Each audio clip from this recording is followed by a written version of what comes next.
آپ مہربانی کر کے یہاں سے کہیں اور چلے جائیں۔ بزرگ اٹھے اور ٹھنڈ میں مسجد سے باہر نکل گئے۔ مسجد کا دروازہ بند ہو گیا اور پھر وہ انہی اندھیری گلیوں میں چلنے لگے۔ بزرگ انہی اندھیری گلیوں میں چل رہے تھے۔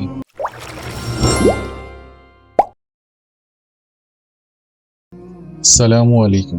کیا آپ یقین کرتے ہیں کہ آپ کی زندگی کی ہر مشکل، ہر دروازہ صرف ایک لفظ سے کھل سکتا ہے؟ آج ہم اس لفظ کی طاقت دیکھیں گے۔ بغداد کی ایک بہت ہی سرد رات تھی۔ ایک اللہ کے ولی سفر میں تھے۔ تھکن اتنی تھی کہ آرام کی بہت ضرورت تھی۔ انہیں سامنے ایک مسجد نظر آئی۔ وہ بزرگ مسجد کے اندر گئے، نماز پڑھی، اور جب نماز سے فارغ ہونے کے بعد انہیں وہاں سکون ملا تو انہوں نے سوچا کہ آج کی رات یہیں گزار لیتے ہیں۔ مگر کچھ ہی دیر میں مسجد کا خادم آیا اور انہیں وہاں دیکھ کر کہنے لگا، بابا میں مسجد بند کرنے آیا ہوں، آپ یہاں نہیں رک سکتے، آپ کو اب باہر ہی جانا پڑے گا۔ بزرگ نے کہا، بیٹا میں بہت تھک چکا ہوں، کیا میں تھوڑی دیر آرام نہیں کر سکتا؟ تو خادم نے فوراً کہا، نہیں، یہ میری ذمہ داری ہے، آپ مہربانی کر کے یہاں سے کہیں اور چلے جائیں۔ بزرگ اٹھے اور ٹھنڈ میں مسجد سے باہر نکل گئے۔ مسجد کا دروازہ بند ہو گیا اور پھر وہ انہی اندھیری گلیوں میں چلنے لگے۔ بزرگ انہی اندھیری گلیوں میں چل رہے تھے کہ دور سے ان کو آگ کی روشنی دکھائی دی اور وہ اس طرف چل پڑے۔ جب قریب پہنچے تو انہیں پتہ چلا کہ ایک تندور تھا اور وہاں پر ایک تندور والا روٹیاں لگا رہا تھا۔ وہ تندور کے پاس پہنچے اور تندور والے سے اجازت لے کے تندور کے پاس بیٹھ گئے اور آگ سیکنے لگے۔ کچھ دیر میں انہوں نے محسوس کیا کہ تندور والا روٹیاں لگانے کے ساتھ ساتھ کوئی لفظ بار بار پڑھ رہا ہے۔ کچھ دیر تو اسے خاموشی سے دیکھتے رہے، لیکن پھر حیرت سے رہنے نہ ہوا اور پوچھا کہ بھائی تم کیا پڑھ رہے ہو؟ میں جتنی دیر سے یہاں بیٹھا ہوں میں مسلسل دیکھ رہا ہوں کہ تم ایک الفاظ کو بار بار پڑھ رہے ہو، وہ الفاظ کیا ہے اور کیوں پڑھ رہے ہو؟ تندور والے نے کہا، حضور یہ میری زندگی کا سب سے بڑا راز ہے، میں نے اس کلمے کو کبھی نہیں چھوڑا اور اللہ کی قسم اللہ نے اس کلمے کی برکت سے میری ہر دعا قبول کی۔ بزرگوں کو فوراً سمجھ آ گئی کہ اس آدمی نے کیسے اللہ کی رحمت کو حاصل کر لی، اور وہ کہنے لگے، سبحان اللہ، اگر سب قبول ہو گیا تو پھر کیا کوئی ایسی دعا بھی ہے جو ابھی تک پوری نہیں ہوئی؟ تندور والا کہنے لگا، ہاں بس ایک دعا باقی ہے، میری تمنا تھی کہ میں اس دور کے وہ عظیم بزرگ امام احمد بن حنبل ان کا دیدار کر سکوں۔ اس کی بات سننی تھی۔ بزرگوں کو ایک دم وہ وقت یاد آ گیا کہ جب مسجد کے دروازے ان پر بند ہوئے اور وہ سمجھ گئے کہ اللہ کی حکمت کیا تھی۔ انہوں نے اس تندور والے کی طرف دیکھا اور کہا، تمہاری آخری دعا بھی قبول ہو گئی، میں ہی امام احمد بن حنبل ہوں، اور وہ لفظ جو تم بار بار کر رہے ہو وہ استغفر اللہ ہے۔ دیکھا دوستوں، مسجد کے بند دروازے رکاوٹ نہیں تھے، وہ تو استغفر اللہ کی طاقت تھی جس نے اللہ کے ولی کو اس تندور والے کی آخری دعا پوری کرنے کے لیے خود کھینچ لایا۔ میرے دوست بنو گے؟ تو سبسکرائب کرو نا، پھر ہم روز مل کر سٹوری سنیں گے۔ پکا دوست۔ ایک شام درویش اپنے خیمے کے باہر بیٹھا تھے کہ دور سے ایک تھکا ہوا بوڑھا بزرگ آدمی آتا دکھائی دیا۔ آؤ میرے مہمان، آج رات کا کھانا میرے ساتھ کھاؤ۔ درویش نے فوراً کھانے کا انتظام کیا، لیکن جب وہ ساتھ بیٹھا تو اس نے اپنا ہاتھ پیچھے کھینچ لیا۔ تم کھانا کیوں نہیں کھا رہے؟ کیا کوئی تکلیف ہے؟ میں تو صرف اپنے دیوتا کا نام لے کر ہی کھانا کھاتا ہوں، میں تمہارے خدا کے نام پر کھانا نہیں کھا سکتا۔ یہ سن کر درویش کا چہرہ سخت ہو گیا۔ آپ غصے سے کھڑے ہوئے اور فرمایا، میں اللہ کا بندہ ہوں، میں تیرے دیوتا کا نام سن کر تیرے ساتھ کھانا ہرگز نہیں کھا سکتا، یہاں سے جاؤ۔